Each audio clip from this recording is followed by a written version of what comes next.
आज भी विकास साजिछि पथहरा चित्र बयान करुछि गाँवर विकास कथा दे कथा रखिले नेता एवं प्रशासन एभली दृश्य देखा मिली कंधमाल जिला कोटगढ़ ब्लॉक सीमांत श्रीरामपुर ग्राम पंचायत अंतर्गत मेराखुड़ी ग्रामर एठाकर ग्रामवासी निजर मौलिक अधिकार पर दौड़ी दौड़ी नयान्त हेले किंतु आज पर्यंत पाइपारि नाहांती। तेबे निरीह आदिवासी उन्नति निमंते आसुथिबा अर्थ कुआडे बाट मारणा हेउनि तो जदि सरकार विभिन्न योजना एही ग्राम को आसुनी कौन पाई एही उपांत सीमांत अंचल कौनसी उन्नतिमूलक विकास पहुंची पारुना। वंचित थिबा योजना है गमनागमन निमंते पक्का रास्ता, विशुद्ध पानीय जल, विद्युत सेवा, नेटवर्क सेवा भली विभिन्न योजना। ग्रामवासी कहवा अनुसार पाउथिबा सुविधा राशन चाउल भत्ता आउ किछि घर ता व्यतीत कौनसी सुविधा पाउनथिबा कहिसेंती मेराकुड़ी पाड़ुखुड़ी दंकाबाड़ेर ग्रामवासी। तेबे सरकार बदलुची, कलर बदलुची, हेदिले बदली पारुनी विकासर चित्र। ग्रामवासी को कहवा अनुसार सरकार कौन सतरे एही गाँ मानक विकास निमंते योजना करुछनांती ना विकासर गलाबाट साजिछि किए। भोट समय रे नेता माने जाइकी कहउछंती आमे गाँर उन्नति करिबु, गाँरे विकास हेबो, किंतु कथा कथारे ही रही जाउछि। भोट सारिले मुह बुलेई देउछंती नेता एवं सरकार। ए चारोटी ग्रामरे केबे सरकार दया दृष्टि पड़िबो सही दिन को अपेक्षा चाही रहिछंती अंचलवासी। प्रतिश्रुति देई प्रतिश्रुति रे रही गले नेता एवं प्रशासन समस्या घेरारे मेरागुड़ी ग्राम दीर्घ स्वाधीनतार 78 वर्ष बीती जाइथिले मध्य आज पर्यंत ए मेरागुड़ी ग्राम रे सरकार योजना फेल मारी कहीं ना एठिकार ए मेरागुड़ी ग्राम होची रायगड़ा एवं कंधमाल बॉर्डर शेष ये रही किंतु एठिकार जनबसती लोक माने जेतेबेले सरकार निकटरे एवं पंचायत ठारू ब्लॉक जिला पर्यंत दाबी करी आसुचंती रास्ता करेंट एवं विभिन्न शिक्षागत को लेकिन नेटवर्क समस्या को लेकिन किंतु आज पर्यंत यही गाँ प्रति सरकार कौन सी नजर आसुनी कि ब्लॉक प्रशासन कौन सी नजर आसुनी।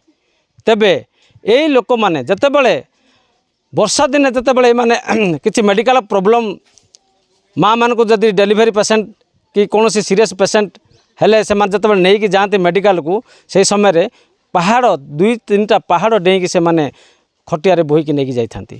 तेबे आज पर्यंत ए गाँ को सरकार योजना कहीं आसुनी से नहीं गोटे प्रश्न बाची कि एमाने कौन सरकार कौन भोट देना एमाने कौन देशर नागरिक नुहति कि कहीं सरकार ए लोक मान प्रति यही अणदेखा। हाँ पूर्व सरकार रे 25 वर्ष सरकार थाई मध्य कार्यकारी हो पारिनी किंतु एबे वर्तमान सरकार थाई मध्य बीजेपी सरकार थाई मध्य ताहा मध्य ए ग्राम प्रति नजर को आसी नाहांती कि कौन सी इलेक्शन समय रे समस्ते आसबे भोट दियो बोली मागी आसबे किंतु भोट पाइला परे किए कहार दुख किए बुझिबो ए नहीं यही अंचल ग्रामवासी माने बहुत कष्टदायक जंत्रणा भोगुचंती। तेबे यही ग्राम प्रति सरकार केबे दृष्टि पड़िबो ना जिला प्रशासन केबे दृष्टि पड़िबो से नहीं आग को देखा बाकी। प्रकृति आमर जन्मस्थान होची बासुरी गाँ ठू आम मेरागुड़ी के मो ना हूँ पालू मल्लिक पंचायत श्रीरामपुर प्रताप केवल पंचायत रे सरपंच माने जेकोसी कहते नाही रास्ता तुमको देबू सांगे सांगे देबू आ तुम बुट दियो कहते एबे देखु आमर आ बासुरगाँ विद्यालय को एटी मेरागुड़ी अच्छी किंतु से शिक्षक माने कौन देखी पहाड़ देखी रास्ता नाई घाट नाई तेणुक एटा पड़ी रही सरकार केवल देइचंती आ पिला मानकु पढ़ाइबा କିନ୍ତୁ କିଏ ପଢ଼ିବେ? ସାର୍ମାନେ ଆସୁନାହାନ୍ତି, ଏଠି ରାସ୍ତାଘାଟ ନାହିଁ, ସେମାନେ ଗାଡ଼ି ଗୁଡ଼ା ନାହିଁ, କେମିତି ଆସିବ? ସେମାନେ ବି ଆଉ କିଛି ନାହିଁ। ତାପରେ ଆଉ ହବ ହବ ହବ କହୁଛନ୍ତି, କିନ୍ତୁ ହଉନି। ଗୋଟେ ମାଆକୁ ଆମେ ଏତେ କଷ୍ଟ ପାଇଛୁ। ଆଉ ଏ ଘାଟିରେ ଗୋଟେ ମାଆର ବେଶୀ ପେଟ ବଥା ହେଉଥିଲା ସେତେବେଳେ ଜନ୍ମ କରିବା ପାଇଁ। ସେତେବେଳେ କଟରେ ନେଇକି ଗୋଟେ ପାହାଡ଼ରୁ ଜନ୍ମ କଲେ। ସରକାର ଏତିକି ଆମକୁ କିଛି ପଦକ୍ଷେପ ନେଉନାହାନ୍ତି। ଖାଲି ବୋର୍ଡ଼ ଲେଖିଛନ୍ତି। ବୋର୍ଡ଼ରେ ସେମାନେ କ'ଣ ଲେଖିଛନ୍ତି? ଏଠି ଗୋଟେ ଗୋଟେ ବୋର୍ଡ଼ରେ ଲେଖିଛନ୍ତି ଏଠି କ'ଣ ଆମେ ଏମିତି ରହିଛୁ। ଆମକୁ ନିହାତି ଆଉ ରାସ୍ତା ଶ୍ରୀରାମପୁର ପଞ୍ଚାୟତଠାରୁ ଆଣୁଥିଲା ରାସ୍ତା ଅଧବାଟରେ ରହିଯାଇଛି। ଆମକୁ କାହିଁକି ଦେଉନାହାନ୍ତି ସରକାର? ଆମେ କ'ଣ ନାଗରିକ ନାହିଁ? ସେତେବେଳେ କାନ୍ଦୁଛନ୍ତି ସେମାନେ ବୁଟ ପାଇଁ କାନ୍ଦୁଛନ୍ତି। ହଁ ଏମିତି କରିବୁ ପାହାଡ଼କୁ ଆଉ ସବୁ ଇଏ ରାସ୍ତା କରିଦେବୁ ବୋଲି, କିନ୍ତୁ ବୁଟ ପାଇଲା ପରେ ଯେକୌଣସି ନାହିଁ। ଏଥିପାଇଁ ମୋର ହେଉଛି ପ୍ରମୋଦ ପଟ୍ଟମାଝୀ। ମୁଁ ବର୍ତ୍ତମାନ ଥିଲି ପାଟଗୁଡ଼ିରେ। 2002ରେ ମୁଁ କୁଚାଗୁଡ଼ି ଆଇଲି, କିନ୍ତୁ କୁଚାଗୁଡ଼ି ମେରାଗୁଡ଼ି ଡଙ୍ଗାବାଦାରୀ ୟା ହେଉଛି ଗୋଟେ ଲାଇନ୍ର ରାସ୍ତା। କାରଣ ସୁବିଧା ପାଉନାହୁଁ। କିନ୍ତୁ ଆମର ଭାରତ ନାଗରିକ ଥିଲେ ସରକାର ନଜର ନେଇଥାନ୍ତେ, କିନ୍ତୁ ଭାରତ ନାଗରିକ ନାହିଁ ବୋଲି ଆମକୁ କିଛି ଦର୍ଶନ ନେଉନାହାନ୍ତି। ଏଣୁ ରାସ୍ତା ହୁଏତ ପାଣି ହୁଏତ କରେଣ୍ଟ ହୁଏତ ଆଉ ନେଟୱାର୍କ ଏଇଟା ଦେଲେ ଆମକୁ ଚିର ଉପକୃତ ହେଇଥାନ୍ତେ, କିନ୍ତୁ ସରକାର ଏମିତି କିଛି ନଜର ନେଉନାହାନ୍ତି। ମୋର ଏତେ କହି ମୁଁ ରହିଲି। ନମସ୍କାର। ପାଲକା ସିଂ। ଆମର ଗ୍ରାମ ହେଉଛି ମେରାଗୁଡ଼ି, ପଞ୍ଚାୟତ ହେଉଛି ଶ୍ରୀରାମପୁର, ବ୍ଲକ କୋଟଗଡ଼, ଡିଷ୍ଟ୍ରିକ୍ଟ କନ୍ଧମାଳ। ଆମେ ଏଇ ଛୋଟିଆ ମେରାଗୁଡ଼ି ଗ୍ରାମରେ ବାସ କରୁଅଛୁ, କିନ୍ତୁ ସରକାର ତରଫରୁ ଆମେ ସମ୍ପୂର୍ଣ୍ଣ ଅନାଥ। କେବଳ କାର୍ଡ଼ ଚାଉଳ ମିଳୁଛି ଆଉ ଭତ୍ତା ପାଇବା ଲୋକକୁ ଭତ୍ତା ମିଳୁଛି। ଗର୍ଭବତୀ ମା ମାନଙ୍କୁ ଆମ୍ବୁଲାନ୍ସ ଗାଡ଼ିର ବ୍ୟବସ୍ଥା ନାହିଁ। ଆମ୍ବୁଲାନ୍ସ ଗାଡ଼ିର ବ୍ୟବସ୍ଥା ତ ଦୂରର କଥା, ଏ ଗାଁରେ ଆଶା ଦିଦି ଅଛନ୍ତି, କିନ୍ତୁ ଅଙ୍ଗନବାଡ଼ି ଅଛନ୍ତି, କିନ୍ତୁ କାହାର ଦେଖା ନାହିଁ, ସାକ୍ଷାତ ନାହିଁ। ଆଉ ହୋମ୍ ଡେଲିଭରି ହେଇକି କେତେବେଳେ ପିଲା ଛୁଆ ନଷ୍ଟ ହେଇଯାଉଛନ୍ତି। କିଏ ତ ମେଡ଼ିକାଲ ପହଞ୍ଚି ନ ପାରିକି ମରିଯାଉଛନ୍ତି। ସେମିତି ଅବସ୍ଥାରେ ଆମେ ମେରାଗୁଡ଼ି ଗ୍ରାମରେ ବାସ କରୁଅଛୁ। ଅସୁବିଧା କହିଲେ ଅନେକ ଅସୁବିଧା ହେଉଛି। ଅଙ୍ଗନବାଡ଼ି ଖାଦ୍ୟ ଆମେ ବର୍ଷକୁ ଛାଡ଼ିକି 3-4 ବର୍ଷକୁ ଥରେ ବି ପାଉନୁ। ଆଜି ମୁଁ ଗର୍ଭବତୀ ଥିଲି, 9 ମାସରେ ମାତ୍ର ଥରେ ପାଇଛି ଖାଦ୍ୟ। ଆଉ ମେଡ଼ିକାଲ ଯାଇକି ଆମେ ଡେଲିଭରି କରିକି ଗୋଟେ ସନ୍ତାନ ଆଣିଛୁ। ଆଉ ରାସ୍ତା କହିଲେ ଆଉ କେମିତି ମେଡ଼ିକାଲ ଯିବୁ?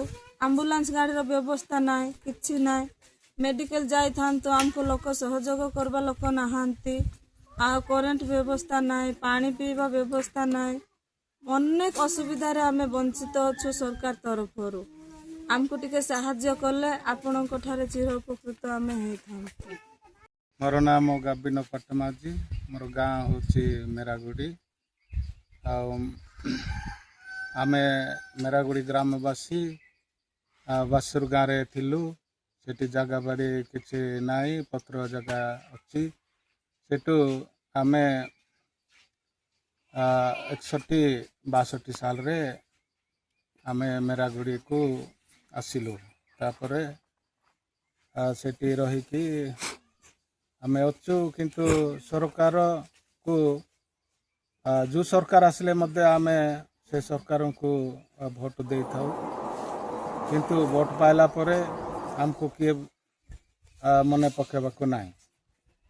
ତାପରେ ML ଆସିଥିଲେ, ଆଉ ଆମର ବିଜେଡ଼ି ସରକାର ଥିଲାବେଳେ ସେ ML ମଧ୍ୟ କହିଲେ ମୁଁ ରାସ୍ତାଘାଟ କରିବି, ବିଦ୍ୟୁତ କରିବି, ପାନୀୟ ଜଳ କରିବି ବୋଲିକରି କହିଲା। କିନ୍ତୁ କଥା କହିକି ଗଲା ଆଉ ପାସରିଲା, ଆଉ ଆମକୁ ମନେ ପକେଇଲା ନାହିଁ। ତାପରେ ବିଡ଼ିଓ ଥରେ ଆଇଲା, ସେ ବି ସେମିତି ହେଇକି ଗଲା। ତାପରେ ଆଉ ଥରେ ବିଡ଼ିଓ ଆଇଲା, ଏମିତି ବିଡ଼ିଓ ମାନେ 2 ଥର ଆଇଲେ। ସେଠୁ ସେମାନଙ୍କର କଥା ସରିଲା ପରେ ଆମେ କଲେକ୍ଟର ଆଡ଼କୁ ଯାଇକି ଆପ୍ଲାଏ କରିବା ବୋଲିକରି ଗାଁ ସାରା ଲୋକ ଆମେ ଜମା ହେଇକି, ମାନେ ଆମେ ମେରାଗୁଡ଼ି ଡଙ୍ଗାବାଦେର କୁଚାଗୁଡ଼ି ସୁନାପାଙ୍ଗା ଗାଜରପଙ୍କା ଲୋକ ଜମା ହେଇକି ମଧ୍ୟ କଲେକ୍ଟର ଆଡ଼କୁ ଯାଇଥିଲୁ। କଲେକ୍ଟର ଆଡ଼କୁ ଯାଇଥିବାରୁ ସେ କଲେକ୍ଟର କହିଲା ଏବେ କାମ ଆରମ୍ଭ ହେଇନାହିଁ ବା କାମ ବା ବଜେଟ୍ କରିବାର ସମୟ ନାହିଁ, ତୁମେ ଯାଅ ପ୍ରଥମ ତୁମେ ମାଟି ରାସ୍ତା କରିବା ପାଇଁ ବୋଲିକି ବିଡ଼ିଓକୁ ଦେଇଦିଅ ବୋଲିକିରି କହିଲେ। ବିଡ଼ିଓକୁ ଦେଇଦିଅ ବୋଲିକିରି ସେ କହିବା ଅନୁସାରେ ଡାକିବା ଅନୁସାରେ ଆମେ ଲେଖିଲୁ। ତାପରେ ବିଡ଼ିଓକୁ ଦେଇଯିବା ବୋଇଲା ବେଳକୁ ସେ ବିଡ଼ିଓ ବଦଳି ହେଇକି ପଳେଇଛି। ଆଉ ନୂଆ ବିଡ଼ିଓ ଆଇଲା। ନୂଆ ବିଡ଼ିଓ ଆସିଲା ପରେ ଆମେ ଗଲାବେଳେ ଭିଡ଼ିଓ ନଥିଲେ। ଆଉ ପ୍ରଥମ ଦଫାରେ ଗଲାବେଳେ ମୁଁ ଜଏନିଂ ହେଇନାହିଁ ବୋଲିକିରି କହିଲା। ଏମିତି ହେଇ ଦୀର୍ଘ ବିତି ଯାଉଛି। ଆଉ ଆମର କୌଣସି ପ୍ରକାର ସୁବିଧା ପାଇପାରୁନାହୁଁ। କିନ୍ତୁ ଶୁଣୁଛୁ ସ୍ୱାଧୀନ ଦିବସ ହେଇକି କେତେ ଦୀର୍ଘ ଚାଲିଗଲାଣି, କିନ୍ତୁ ଆମେ ସେହି ସ୍ୱାଦକୁ ଆମେ ଆମ ଗ୍ରାମର ଆମ ଅଞ୍ଚଳ ପାଇଁ କୌଣସି ପ୍ରକାର ଆମେ ସ୍ୱାଧୀନ ପାଇପାରୁନାହିଁ। ହେଲେ ଆମେ ଯେଉଁ ସରକାର ଆସିଲେ ମଧ୍ୟ ଆମ ପାଇଁ ଆସିଲେ ବୋଲିକିରି ଆମେ ଭାବୁଥିଲୁ। କେଉଁ ସରକାର ମଧ୍ୟ କାଲି ଭୋଟ ନେବା ପାଇଁ ପ୍ରଚାର କରୁଛନ୍ତି, କିନ୍ତୁ ବିକାଶ ହେବା ପାଇଁ କେହି ବି ଆମ ପାଇଁ କରୁନାହାନ୍ତି। ସେଥିପାଇଁ ଆମେ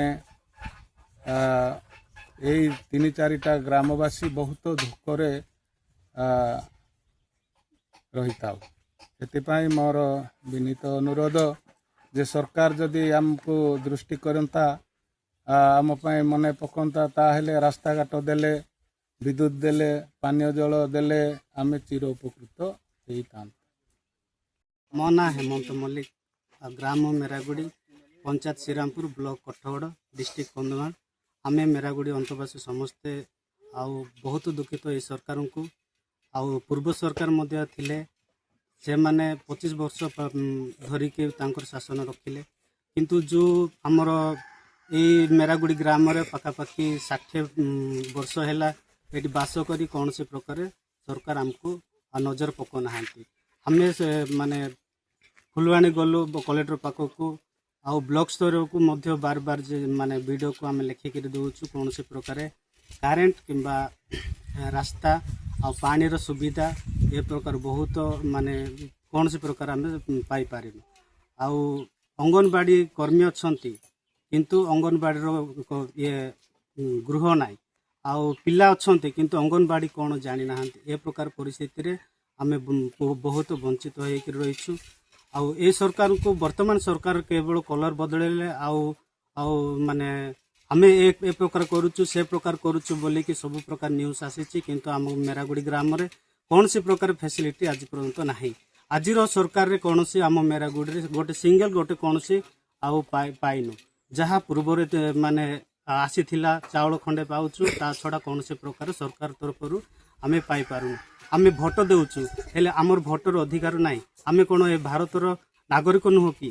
ଆଉ ଯେତେବେଳେ ଇଲେକ୍ସନ୍ ହେବ, ଇଲେକ୍ସନ୍ ପୂର୍ବରୁ ଆସିବେ ସବୁ ପାର୍ଟି ଲୋକ, ଆଉ ଏଟା ଦେବୁ ସେଟା ଦେବୁ ବୋଲି ଖାଲି କହିଲେ, କିନ୍ତୁ କେହି କହିଲେ ନାହିଁ। ଆମେ ବାରମ୍ବାର ଏ ପ୍ରକାର କହିଛନ୍ତି ବୋଲିକି ତାଙ୍କ ପାଖକୁ ମଧ୍ୟ ଗଲୁ, ML ପାଖକୁ ମଧ୍ୟ ଗଲୁ, କିନ୍ତୁ କୌଣସି ପ୍ରକାର ଆମକୁ ଦେଇପାରିଲେ ନାହିଁ। ଆଉ ଆମ ଗ୍ରାମ ପାଇଁ ଯେ ଆଗାମୀ ଦିନରେ ଆଗାମୀ ପଞ୍ଚାୟତ ଇଲେକ୍ସନ୍ରେ ଯେତେବେଳେ ଆସିବେ, କିନ୍ତୁ ଆମେ ଆପଣଙ୍କର ବା ସେ ସରକାରଙ୍କୁ ଆମେ ନିହାତି ଜଣେଇବୁ କି ଆମେ ଆଉ ଆପଣ ଆମ ଗାଁକୁ ଯେମିତି ବୁଲି ଯାଇଛନ୍ତି, ଆମେ ମଧ୍ୟ ଭୋଟ ଦେବାରେ ଆମେ ନିଶ୍ଚିତ ବୁଲିବୁ। କାହିଁକି ଆଉ ବର୍ତ୍ତମାନ ସରକାର କୌଣସି ପ୍ରକାର କଲେ ନାହିଁ, ପୂର୍ବ ସରକାର ମଧ୍ୟ କୌଣସି ପ୍ରକାର କଲେ ନାହିଁ। ଖାଲି ନାଁକୁ କହିଲେ, କିନ୍ତୁ ନାଁ ରଖିଲେ ନାହିଁ। ଆମେ କ'ଣ ଭାରତରେ କ'ଣ ଭୋଟ ଦେଉନୁ? ଆମର ଟୋଟାଲି ଯାଉନାହିଁ। ଯେମିତି ନ ଗଲା ପରେ ଆମକୁ ଟୋଟାଲି ଦେଖିପାରୁନାହାନ୍ତି ଆମକୁ। ଆଉ ସେଥିପାଇଁ ଆମ ଗ୍ରାମବାସୀଙ୍କୁ ଆଉ ସମସ୍ତେ ହେଇକି ଆପଣଙ୍କୁ ଅନୁରୋଧ କରୁଛୁ। ଆଉ ଅତ୍ୟନ୍ତ ଥରୁଟେ ମଧ୍ୟ ଆପଣ ରାସ୍ତା ପକ୍ଷରେ, କରେଣ୍ଟ ପକ୍ଷରେ, ଆଉ ଟାୱାର ପକ୍ଷରେ, ଆଉ ପାଣି ପକ୍ଷରେ ମଧ୍ୟ ନଜର ପକାଇଲେ ଆମେ ସବୁ କିଛି ପାଇପାରିବୁ। କାହିଁକି ଯେତେବେଳେ ଆଉ ଗୋଟେ ପେସେଣ୍ଟ କିମ୍ବା ଗୋଟେ ମା ପ୍ରେଗନେଣ୍ଟ ହେବ, ସେତେବେଳେ ଆଉ କୌଣସି ପ୍ରକାର ସରକାରର ଆମ୍ବୁଲାନ୍ସ ଆସିପାରୁନାହିଁ କି କୌଣସି ପ୍ରକାର ଆଉ ସରକାର ମଧ୍ୟ ପହଞ୍ଚି ପାରୁନାହାନ୍ତି। ଯାହାଫଳରେ ଆମେ ଖଟରେ ଭୁଇଁକି ମଧ୍ୟ ବେଳେବେଳେ ଆଉ ଗର୍ଭବତୀ ମାଆକୁ ନେଉ ଆଉ ପୀଡ଼ିତ ଅବସ୍ଥାରେ ପଡ଼ିଥିବା ମାଆକୁ ମଧ୍ୟ ବାପା ମାଆକୁ ମଧ୍ୟ ଆଉ ପେସେଣ୍ଟକୁ ନେଇକରି ଆମେ ମେଡ଼ିକାଲରେ ପହଞ୍ଚୁ ଯେତେବେଳେ ମେଡ଼ିକାଲରେ କିଏ ତ ପହଞ୍ଚୁଛନ୍ତି କିଏ ତ ଅଧ ବାଟରୁ ମରିଯାଉଛନ୍ତି। ଏ ପ୍ରକାର ପରିସ୍ଥିତି ଆମ ଗାଁଟା। ଆଉ ଦିପଟେ ସମ୍ପୂର୍ଣ୍ଣ ପାହାଡ଼, କୌଣସି ପ୍ରକାର ରାସ୍ତା ଫ୍ୟାସିଲିଟି ନାହିଁ। ଯେଉଁପଟେ ବି ଯିବୁ ଆମର ପାହାଡ଼ ପଡ଼ିଛି, ସେଠି ପାଦ ଚଲା ହିଁ ରହିଛି, ଆଉ କୌଣସି ରାସ୍ତାର ବ୍ୟବସ୍ଥା ନାହିଁ। ଏ ସମସ୍ତ ଆଉ ସମସ୍ୟାକୁ ଆପଣଙ୍କୁ ବହୁତ ଅନୁରୋଧ, ଏହି ସରକାରଙ୍କୁ ବହୁତ ଅନୁରୋଧ, ବିଜେଡି ସରକାରଙ୍କୁ ବହୁତ ଅନୁରୋଧ, ଏଟାକୁ ନିଶ୍ଚିତ ଆଉ ନଜର ପକାନ୍ତୁ, ଆମ ଗାଁଟି ଆଉ ବିକାଶ କରିବା ପାଇଁ ଚେଷ୍ଟା କରନ୍ତୁ।